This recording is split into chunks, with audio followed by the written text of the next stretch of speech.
প্রশান্ত ভারত ও Arctic মহাসাগর জুড়ে বিশাল আকারে সমুদ্রতলের মানচিত্র তৈরি এবং নজরদারি কার্যক্রম পরিচালনা করছে চীন। নৌ বিশেষজ্ঞদের মতে সামুদ্রিক পরিবেশ সম্পর্কে এই বিস্তারিত জ্ঞান অর্জন যুক্তরাষ্ট্র ও তার মিত্রদের বিরুদ্ধে সাবমেরিন বা ডুবোজাহাজ যুদ্ধে জয়ী হওয়ার জন্য অত্যন্ত গুরুত্বপূর্ণ। জাহাজ ট্র্যাকিং তথ্য অনুযায়ী ওয়াসান ইউনিভার্সিটি অব চায়না পরিচালিত গবেষণা জাহাজ দং ফাং হং 3 2024 এবং 2025 সাল জুড়ে তাইওয়ান ও মার্কিন ঘাঁটি গুয়ামের নিকটবর্তী সমুদ্র এবং ভারত মহাসাগরের কৌশলগত এলাকাগুলোতে বারবার যাতায়াত করেছে। একটি ভুল পদক্ষেপ মুছে দিতে পারে আধুনিক সভ্যতার এই মরুদ্যানকে। সিল্কের মতো মসৃণ রাস্তা, গগনচুম্বী বুর্জ খলিফা আর বিলাসবহুল রিসোর্ট। দুবাই বা আবুধাবি কোনো দুর্ভেদ্য সামরিক ঘাঁটি নয়। স্যাক্সের মতে এই শহরগুলো তৈরি হয়েছে পর্যটন আর বাণিজ্যের জন্য, যুদ্ধের জন্য নয়।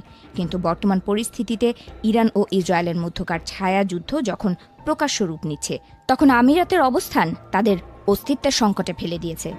জাতিসংঘে প্যাট্রিয়টিক ভিশন অর্গানাইজেশনের স্থায়ী প্রতিনিধি মোহাম্মদ সাফা দাবি করেছেন, ইরানের বিরুদ্ধে পারমাণবিক অস্ত্র ব্যবহারের সম্ভাব্য পরিস্থিতির জন্য প্রস্তুতি নিচ্ছে জাতিসংঘ।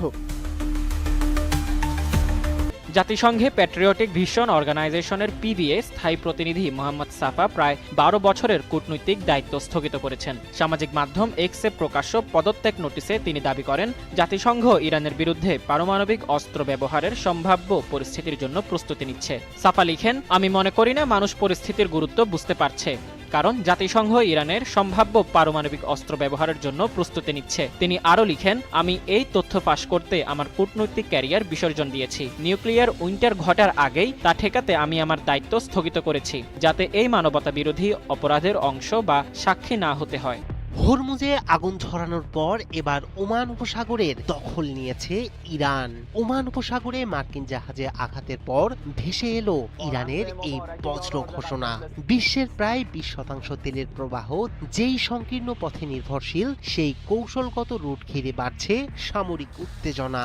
একদিকে ইরানের ক্ষেপণাস্ত্র হুঁশিয়ারি, অন্যদিকে মার্কিন নৌবাহিনীর উপস্থিতি। মধ্যপ্রাচ্যের এই জলসীমা এখন যেন সংঘাতের সম্ভাব্য কেন্দ্রবিন্দু। শুধু আঞ্চলিক নয়, এই উত্তেজনার ঢেউ আছড়ে পড়তে পারে বিশ্ব অর্থনীতিতেও। প্রশ্ন এখন একটাই, নিয়ন্ত্রণ কার, আর আমেরিকা ইসরায়েলের পরিণতি কতটা ভয়াবহ? মধ্যপ্রাচ্যের যুদ্ধক্ষেত্রে এবার নতুন এক বিপজ্জনক খেলোয়াড়ের উপস্থিতি টের পাচ্ছে ওয়াশিংটন, আর তিনি হলেন ভ্লাদিমির পুতিন। ইউরোপীয় মিত্ররা এখন রাগঢাক না করেই মার্কিন কূটনীতিকদের কানে কানে বলছেন, ইরান যে বিধ্বংসী যুদ্ধ চালাচ্ছে তার পেছনে রাশিয়ার সরাসরি এবং বস্তুগত মদত রয়েছে।